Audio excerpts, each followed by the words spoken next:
नमस्कार, आप देख रहे हैं बड़ा मुद्दा और आपके साथ मैं हूं कायनात अंसारी। मंगलवार का दिन नतीजों के नाम रहा। सभी की निगाहें इस बात पर टिकी थी कि 10 राज्यों की 54 सीटों पर होने वाले उपचुनाव और बिहार के विधानसभा चुनाव के नतीजे क्या रहेंगे। मध्य प्रदेश में शिवराज को अपना राज बरकरार रखने का सवाल था, तो यूपी में 7 सीटों पर हुए उपचुनाव में बीजेपी को 2022 में होने वाली चुनाव में अपनी स्थिति को आंकना था। कुल मिलाकर नतीजों से साफ होने वाला था कि जनता के बीच किस दल की लोकप्रियता कितनी बढ़ी है और कितनी घटी है।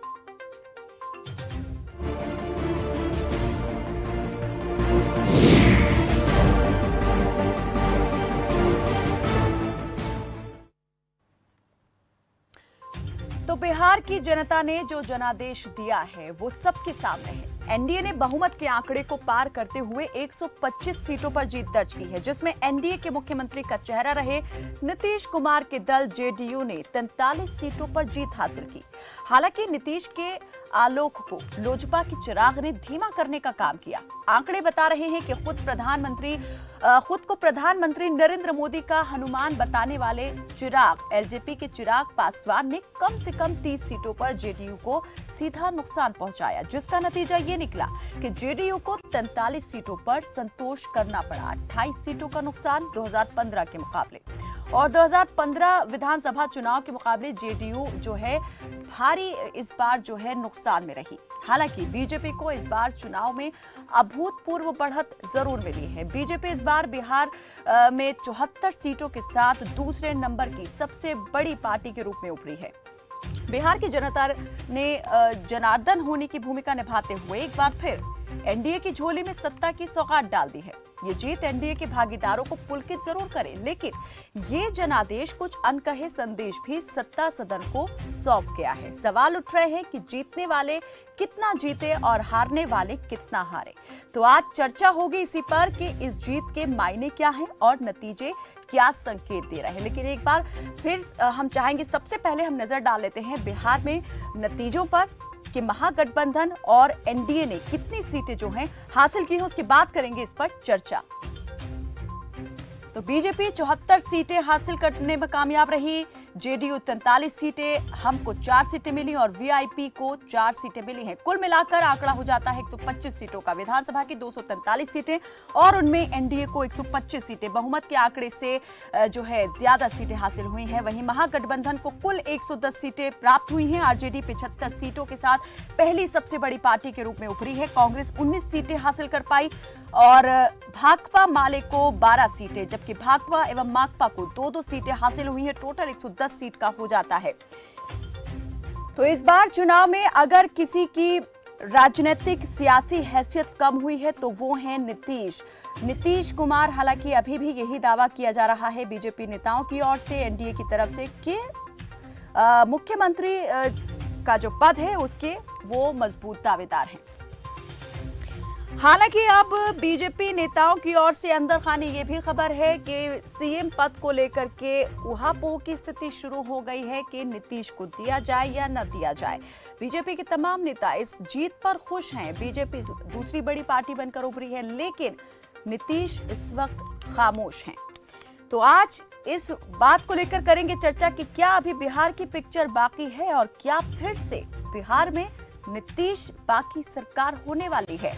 इस वक्त हमारे साथ में बीजेपी के प्रवक्ता एडवोकेट सुशील राजा जुड़े हैं और कांग्रेस के प्रवक्ता डॉक्टर साई अनामिका झा हमारे साथ जुड़ी हैं। राकेश झा बिहार से वरिष्ठ पत्रकार हमारे साथ जुड़ चुके हैं।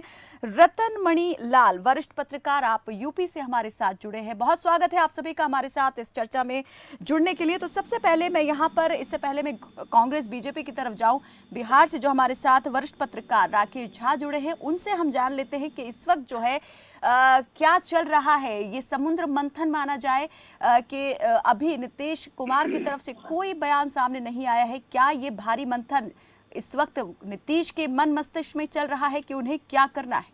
जी राकेश जी। मैडम नमस्कार जी। बिल्कुल आपने सही कहा। देखिए, जो जनादेश आया है वो एनडीए के पक्ष में है और ये क्लियर कट मेजोरिटी है। सिंपल मेजोरिटी से सरकार बनती है और इसी के आधार पे ये सरकार बनेगी। और मैं एक बात को ये बताना चाहूंगा, क्योंकि प्रधानमंत्री ने अनेक रैलियों में इस बात को कहा था यह जो चुनाव है वो कुमार जी के नेतृत्व में लड़ा जा रहा है। हाँ, ये समीक्षा का विषय है, क्योंकि बीजेपी को ज्यादा सीट आई है, निश्चित रूप से ये एक समीक्षा का विषय है। लेकिन मुझे ऐसा लगता है क्योंकि जो केंद्रीय नेतृत्व है अभी मंथन के दौर में है, प्रधानमंत्री भी गए हैं, साथ में अमित शाह भी गए हैं, वहाँ पे तमाम मीटिंग चल रही है। लेकिन मेरा ऐसा मानना है कि नीतीश जी को ही मुख्यमंत्री बनाया जाएगा। बाद में गिरिराज जी की भी चर्चा चल रही है, वहाँ भी कुछ बातचीत हो रही है, लेकिन अभी कुछ क्लियर कट बताना भी मुश्किल है। लेकिन हाँ, मुझे ऐसा लगता है कि जो सरगर्मी है अभी नीतीश जी ही मुख्यमंत्री के काफी रेस में है और वो दावेदार भी हैं। जी, कांग्रेस की प्रवक्ता डॉक्टर साई अनामिका झा जुड़ी हैं। अनामिका जी, क्या कांग्रेस को अभी भी उम्मीद बरकरार है? नतीजे आ चुके हैं, फैसला हालांकि पक्ष में नहीं गया है, लेकिन क्या अभी भी कांग्रेस की उम्मीदें बरकरार है कि किसी तरीके से सरकार बना ली जाए? देखिए, जिस तरीके से भाजपा ने ये साबित किया कि भाजपा ने ये एक सत्य साबित कर दिया है कि उनके लिए सत्ता ही ब्रह्म है, बाकी सब मिथ्या है। जिस तरीके से संवैधानिक संस्थाओं को उन्होंने ताक पे रखा है, आपने देखा होगा कि कल ही हमारे जो कांग्रेस के जो प्रभारी थे या तेजस्वी जी, ये लोग कल चुनाव आयोग गए थे। 119 सीटों का जब दे दिया इलेक्शन कमीशन ने डिक्लेरेशन, उसके बाद हमारे जीते हुए प्रतिनिधि को जिस तरीके से सर्टिफिकेट देने में इन्होंने इंटरटेन नहीं किया, तो ये साफ साबित होता है कि सत्ता का दुरुपयोग किस तरीके से मोदी सरकार कर रही है। अनामिका जी, मैंने सवाल कोई पूछा, आप जवाब कुछ और ही दे रही हैं। मैं ये आपसे जानना चाह रही हूँ कि क्या कांग्रेस ने अभी भी उम्मीद बरकरार रखी है बिहार में सरकार बनाने की? क्योंकि जिस तरीके से कांग्रेस के नेता दिग्विजय सिंह ने अनुरोध कर दिया है नीतीश कुमार की तरफ, एक ऑफर, ये कहें कि ऑफर दे दिया है कि भतीजे का समर्थन कर दीजिए इस बार। भतीजे ने कई बार आपकी मदद की है, इस बार भतीजे का समर्थन कर दीजिए। देखिए, ये दिग्विजय जी के अपने निजी हो सकते हैं, आधिकारिक रूप से कांग्रेस पार्टी द्वारा इस तरीके का कोई बयान नहीं हुआ है और ना तो हमारे कांग्रेस हाईकमान द्वारा इस तरीके से कोई निर्देश दिया गया, तो इस विषय में मैं ज्यादा नहीं कह सकती हूँ। लेकिन आपने देखा होगा कि जिस तरीके से आप ही एग्जिट पोल, मीडिया का ही एग्जिट पोल सारे चैनलों पे जिस सुबह से जो रुझान आ रहे थे और अचानक ही देर रात तक काउंटिंग में देरी हुई और काउंटिंग के बाद भी इन्होंने हमारे महागठबंधन के कैंडिडेटों को, जीते हुए कैंडिडेटों को इन्होंने सर्टिफिकेट देने में विलंब किया। वहां के रिटर्निंग ऑफिसर हमारे प्रतिनिधियों को एंटरटेन नहीं कर रहे थे, तो आप इसको क्या कहेंगे? सत्ता का जो दुरुपयोग है, प्रशासन को इस सरकार ने जो कठपुतली की तरह इस्तेमाल किया, वो पूरा देश दिखता है। चुनाव आयोग जहां पे भाजपा पे तो कभी कार्रवाई नहीं करती है, निश्चित रूप से चुनाव आयोग को संज्ञान में लेना चाहिए, लेकिन चुनाव आयोग ने सीधे तौर पे हमारा जो प्रतिनिधि दल गया था नकार दिया। बीजेपी के प्रवक्ता एडवोकेट सुशील राजा जुड़े हैं। सुशील जी, जीत तो एनडीए को मिल गई है, लेकिन मेरा सवाल का जवाब भले ही कांग्रेस की प्रवक्ता ने नहीं दिया हो सीधे सीधे, लेकिन मैं आपसे ये जानना चाहती हूँ कि अभी जो है वो क्या रणनीति बीजेपी की रहने वाली है?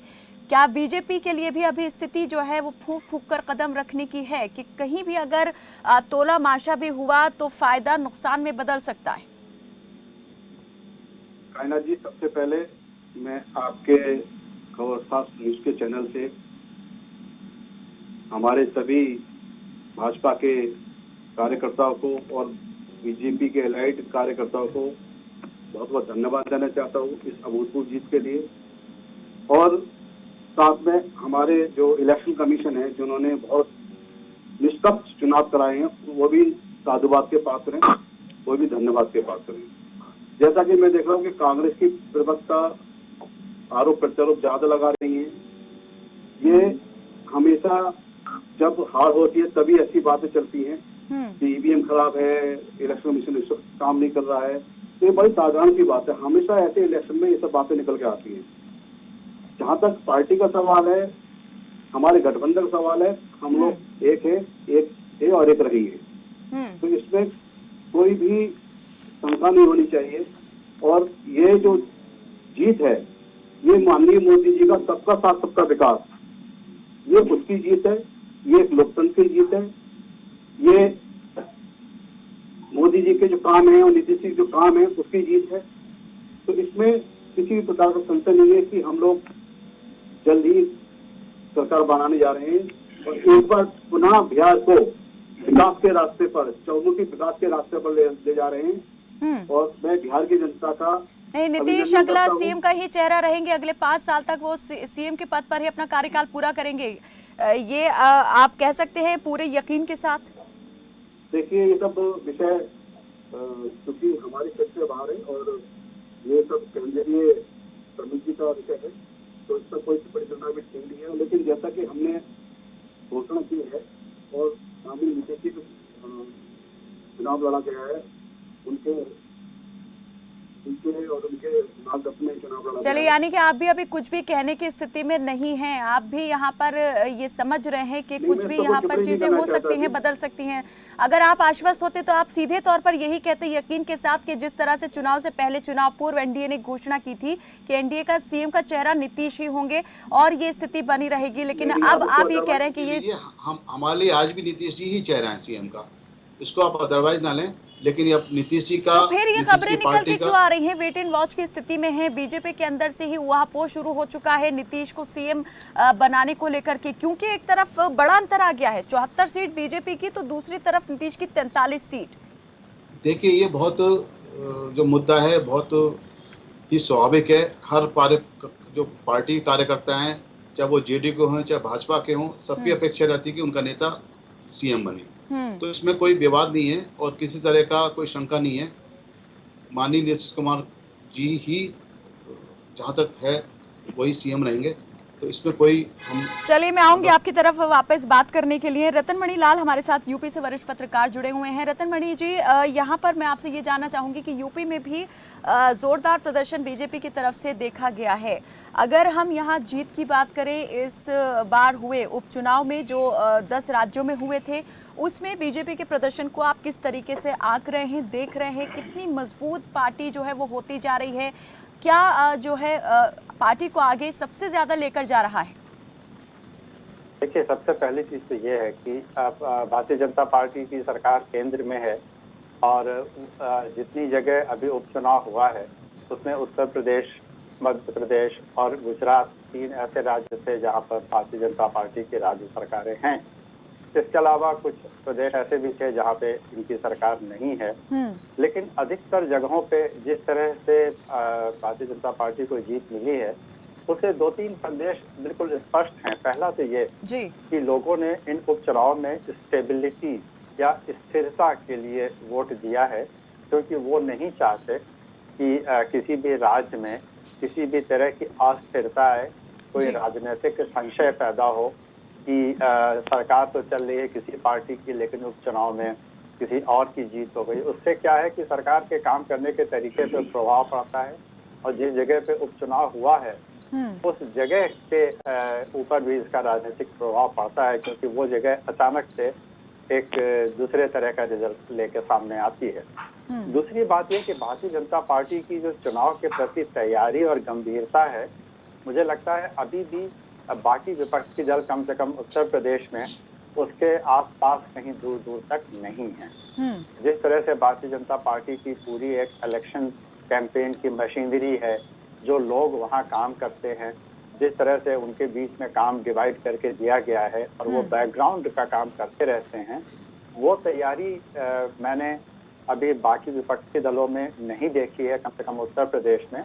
और कांग्रेस और समाजवादी पार्टी ने उत्तर प्रदेश के उपचुनाव से पहले ऐसा दावा किया था कि बड़ा असंतोष है मुख्यमंत्री योगी आदित्यनाथ की सरकार को लेकर, उनके काम करने के तरीकों को लेकर। लेकिन उपचुनाव में एक सीट को छोड़ के सभी सीटें भारतीय जनता पार्टी ने जीती हैं, तो उससे लगता है लोगों को अभी भी भरोसा है कि उत्तर प्रदेश में भाजपा की सरकार जैसे चल रही है उससे उनको बहुत असंतोष नहीं है। आगामी चुनाव के लिए इससे क्या जो है वो संदेश जाता है? कांग्रेस की आप स्थिति कितना देख रहे हैं कि मजबूत हुई है इस चुनाव के अंदर, या कांग्रेस लग रहा है कि लगातार वो पिछड़ रही है? क्योंकि ये भी अगर हम बात करें कि जो खबर अंदर से आई थी वो ये थी कि 3 सीटें ऐसी रही जहां पर कांग्रेस दूसरे नंबर की पार्टी बनकर उभरी।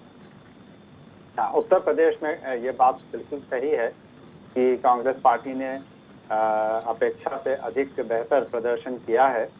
दूसरे नंबर पे आना ही अपने आप में एक बड़ी उपलब्धि है। और अगर कांग्रेस में प्रदेश स्तर पे जो नेतृत्व है उसके अंदर थोड़ी और गंभीरता दिखे, अपने कार्यकर्ताओं और अपने समर्थकों को बीच में एक मेहनत करने का संदेश वो दे सकें, तो शायद कांग्रेस पार्टी कुछ बेहतर भी कर सकती है। और अभी मैं समझता हूँ सभी दलों के पास करीब 1 साल का समय है, क्योंकि 2022 के शुरुआत के 3-4 महीनों में ही चुनाव उत्तर प्रदेश में हो जाने हैं। तो लगभग 13-14 महीने हैं बचे उत्तर प्रदेश में विधानसभा चुनाव के लिए। तो इस बीच में अगर कांग्रेस मेहनत करती है तो निश्चित तौर पे उनका प्रदर्शन बेहतर हो सकता है। लेकिन ये भी मान के चलिए कि समाजवादी पार्टी भी पूरी ताकत लगाने में पीछे नहीं रहेगी, और अंततः फिर 2 कोड़ी या त्रिकोणीय लड़ाई अगर होती है तो उसमें नुकसान सभी विपक्षी दलों का ही होता है। और जब तक विपक्षी दल एक होकर इस तरह की लड़ाई नहीं लड़ते, तब तक उनमें से किसी एक का ही कुछ भला हो सकता है, और बाकी विपक्षी दल कमजोर ही पड़ते चले जाएंगे। जी, राकेश झा हमारे साथ जुड़े हुए हैं, बिहार से वरिष्ठ पत्रकार हैं आप। राकेश जी, मैं आपसे एक बार फिर यही जानना चाहूंगी कि जनादेश तो जनता ने दे दिया है, लेकिन अब आगे की दास्तां क्या बयां करती है? क्या लगता है कि क्या अब जो है संभावनाएं दिख रही हैं कि आगे क्या हो सकता है? क्योंकि सियासत है, संभावनाओं का ये कहते हैं हमेशा से ही कि खेल रहा है, कभी भी कुछ भी हो सकता है।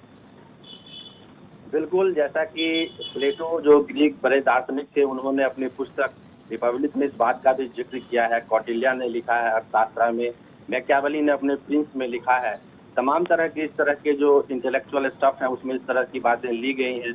मेरा ये मानना है कि संभावनाएं हैं, और एक बहुत बड़ा चैलेंज जो बिहार की राजनीति के लिए आने वाले हैं, मैं बता दूं, क्योंकि इस बार जो मेजोरिटी है वो थम्पिंग मेजोरिटी नहीं है, अर्थात जो लैंडस्लाइड विक्ट्री जिसको हम लोग कहते हैं कि 150 हो जाए, मतलब इस तरह की स्थिति नहीं है। तो कहीं न कहीं जो छोटी छोटी जो पार्टियां हैं, जो घटक दल हैं, उनके पास ये पाले बढ़ जाते हैं, क्योंकि वहाँ पे सरकार है और इस तरीके के जो आरोप प्रत्यारोप भी लग रहे हैं। तो ऐसा है कि अब जो जेडीयू का जो कद है वो इस चुनाव के बाद कहीं न कहीं थोड़ी सी मुझे लगता है कि हाशिए पे आई है, क्योंकि प्रधानमंत्री का कमिटमेंट है। एक यहाँ पे देखिए सबसे बड़ी बात है कि आपको समझना पड़ेगा, प्रधानमंत्री ने कमिटमेंट किया है सार्वजनिक मंचों से कि हमारा जो चेहरा है वो कौन है, वो नीतीश कुमार जी है। अब चुनाव के बाद ये नैतिक आधार है, और नैतिक आधार के साथ साथ मुझे लगता है कि पॉलिटिकल कंपल्सन भी है।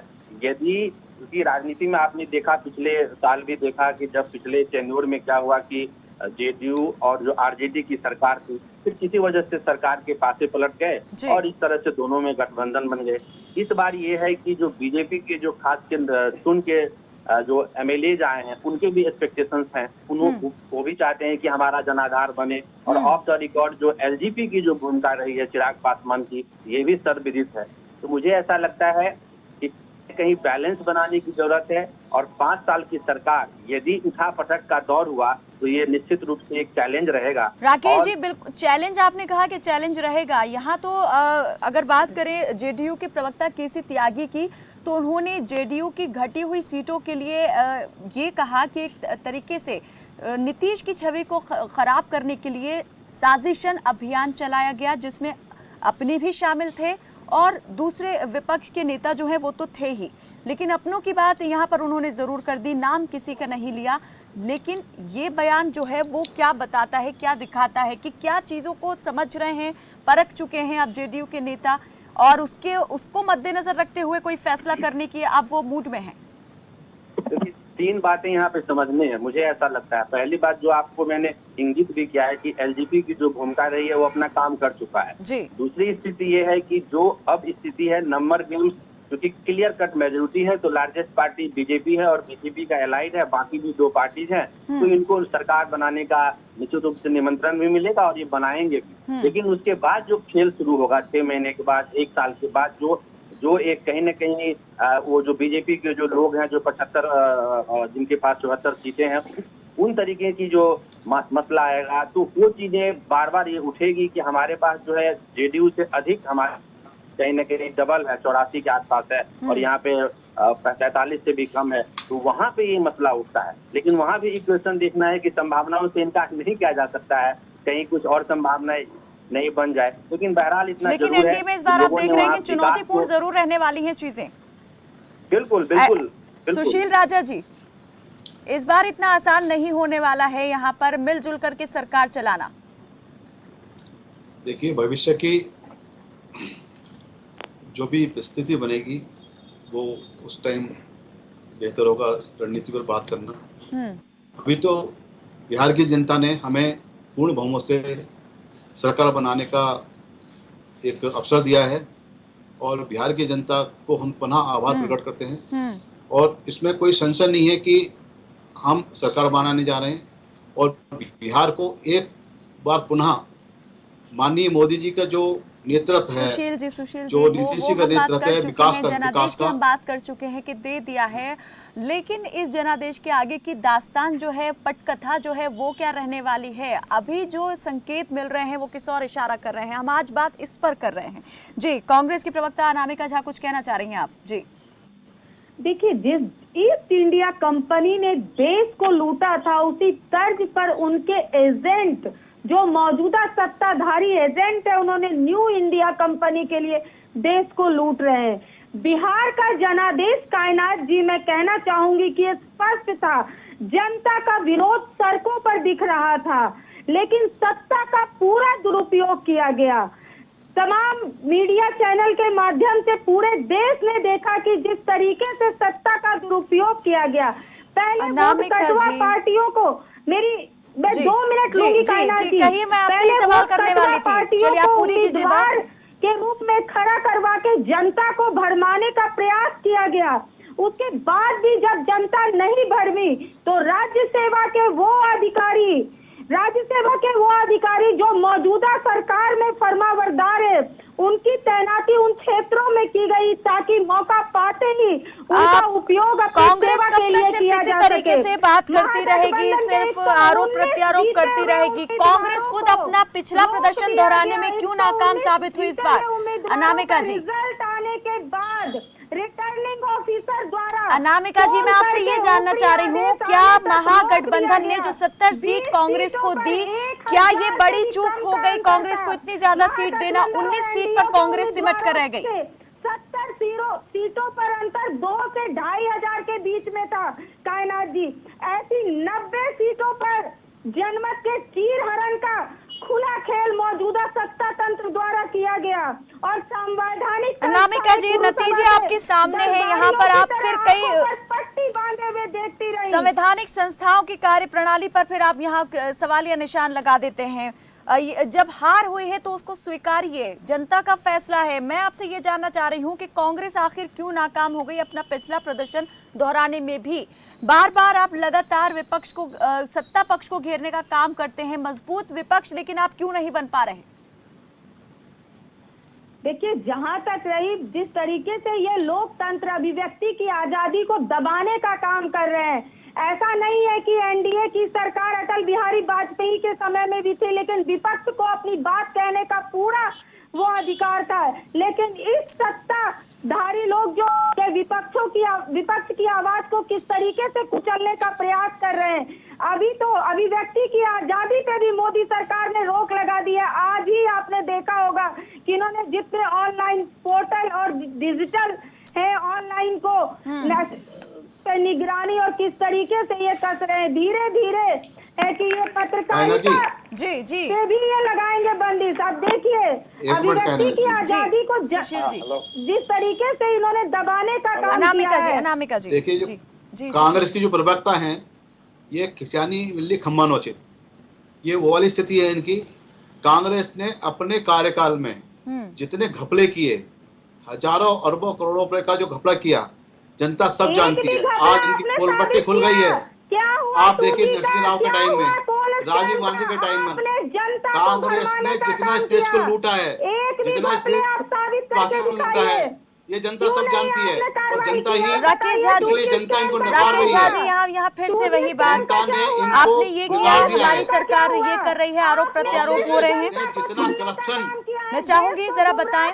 को बढ़ाने का काम किया। कांग्रेस ने हमेशा इन जनता सब को आरोप लूटा है, प्रत्यारोपों से क्या जनता को ऊपर उठ छला करके है, अब जनता धोखा जो दिया है है। वो चीजों को देख रही है, परख रही है और समझ रही है? ये इसलिए किस जनता आधार इनको- पर जनादेश जो है वो दिया है? देखिए आज जो है देखिए, बिहार की जो जनता जो जो सबसे है बड़ा ठगा प्रश्न हुआ है महसूस वो कर है रही गुड है। गवर्नेंस। जब बिहार आप पॉलिटिकल जनता थियरीज की अपने बात आप को करते हैं, ठगा गुड हुआ गवर्नेंस महसूस की कर बात रही है। करते हैं, जनता जो है डेवलपमेंट पॉलिटिक्स की अब बात कर रही है। और आपको मैं बता दूं कि पूरी दुनिया में जो जी। गुड गवर्नेंस के पैरामीटर्स हैं, उसके पैरामीटर्स को सभी पार्टियों को समझना होगा। मैं एक निरपेक्ष भाव से समझता हूं कि संविधान के अंदर जो डायरेक्टिव प्रिंसिपल्स हैं या फंडामेंटल राइट्स हैं, उसकी रक्षा करने का अधिकार हमारे संवैधानिक संस्थाओं का है। जैसा कि चलिए, एक BJP अंतिम के सवाल मैं प्रवक्ता जल्दी भी से कह रहे हैं। चाहूंगी उसका उत्तर आप दे दें। क्या लग रहा है यहाँ पर, जैसा नीतीश कुमार का स्वभाव रहा है, उगते सूरज को वो सलाम यहाँ पर करते हैं और अपनी जो प्रतिष्ठा है उसका भी ध्यान उन्होंने हमेशा रखा है, इस बार जो है क्या फैसला करने वाले हैं नीतीश?